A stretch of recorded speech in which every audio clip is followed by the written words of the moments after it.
Bismillahirrahmanirrahim. Assalamualaikum warahmatullahi wabarakatuh. Di sini kami akan mempresentasikan diskusi dari kelompok kami yang berjudul Prinsip Dasar Pemerintahan, diajukan untuk memenuhi tugas mata kuliah konsep IPS.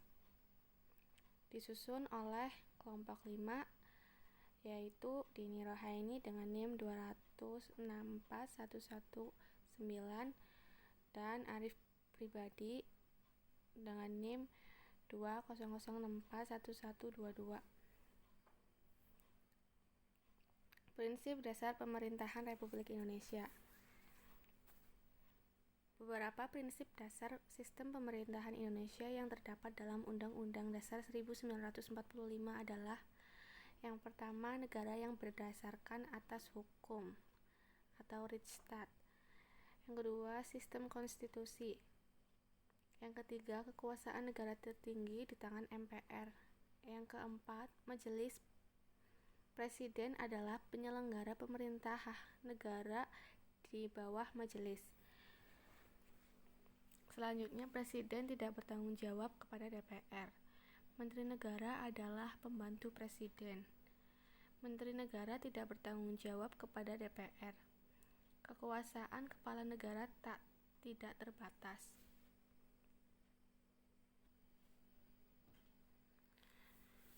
Selanjutnya, pengertian demokrasi. Apa itu demokrasi? Demokrasi adalah bentuk atau mekanisme sistem pemerintahan suatu negara sebagai upaya mewujudkan kedaulatan rakyat, kekuasaan warga negara atas negara untuk dijalankan oleh pemerintah negara tersebut. Salah satu pilar demokrasi adalah prinsip Thias Politika yang membagi ketiga kekuasaan politik negara, yaitu eksekutif, yudikatif, dan legislatif, untuk diwujudkan dalam 3 jenis lembaga negara yang saling lepas, independen, dan berada dalam peringkat yang sejajar satu sama lain. Kesejajaran dan independensi ketiga jenis lembaga negara ini diperlukan agar ketiga lembaga negara ini bisa saling mengawasi dan saling mengontrol. Dinamika penerapan sistem pemerintahan negara Indonesia. Berdasarkan ketentuan-ketentuan dalam Undang-Undang Dasar 1945, pemegang kekuasaan di Indonesia yaitu: yang pertama, kekuasaan eksekutif dipegang oleh presiden. Yang kedua, kekuasaan legislatif dipegang oleh presiden dengan persetujuan DPR. Dan yang ketiga, kekuasaan yudikatif dipegang oleh Mahkamah Agung dan badan-badan peradilan lainnya.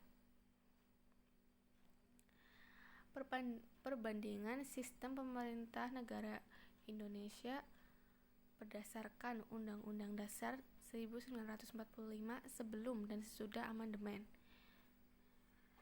Yang pertama, sistem pemerintahan negara Indonesia berdasarkan Undang-Undang 1945 sebelum amandemen, yaitu Indonesia adalah negara yang berdasarkan atas hukum, sistem konstitusional, kekuasaan negara yang tertinggi di tangan Majelis Permusyawaratan Rakyat.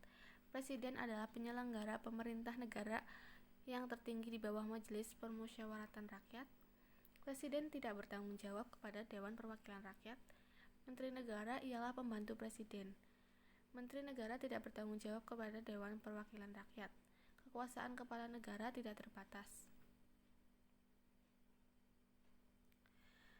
Selanjutnya, sistem pemerintahan negara Indonesia berdasarkan Undang-Undang Dasar 1945 sesudah amandemen.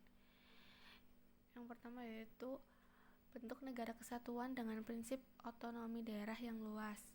Wilayah negara terbagi dalam beberapa provinsi. Lalu, bentuk pemerintahan adalah republik, sedangkan sistem pemerintahan presidensial. Presiden adalah kepala negara dan sekaligus kepala pemerintahan. Presiden dan wakil presiden dipilih dan diangkat oleh MPR untuk masa jabatan 5 tahun.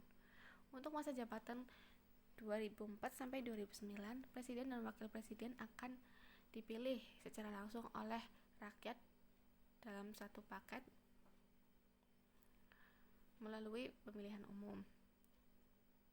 Kabinet atau menteri diangkat oleh presiden dan bertanggung jawab kepada presiden.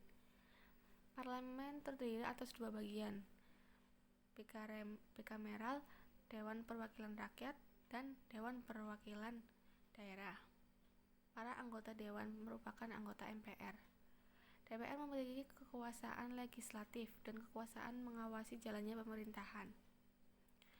Kesimpulannya yaitu beberapa prinsip dasar sistem pemerintahan Indonesia yang terdapat dalam Undang-Undang Dasar 1945 adalah bahwa negara Indonesia ialah negara yang berdasarkan atas hukum, sistem konstitusi, kekuasaan negara yang tertinggi di tangan MPR. Presiden adalah penyelenggara pemerintah yang tertinggi di bawah majelis. Presiden tidak bertanggung jawab kepada DPR. Menteri Negara ialah pembantu presiden. Menteri Negara tidak bertanggung jawab kepada DPR, dan kekuasaan kepala negara tidak terbatas. Suatu sistem pemerintahan yang berdasarkan kedaulatan rakyat harus berbentuk musyawarah yang nantinya akan menghasilkan mufakat dalam menyelesaikan dan memecahkan masalah-masalah kehidupan berbangsa dan bernegara demi terwujudnya suatu kehidupan masyarakat yang adil dan makmur, merata secara spiritual dan material. Terima kasih. Sekian dari saya, kurang lebihnya mohon maaf. Wassalamualaikum warahmatullahi wabarakatuh.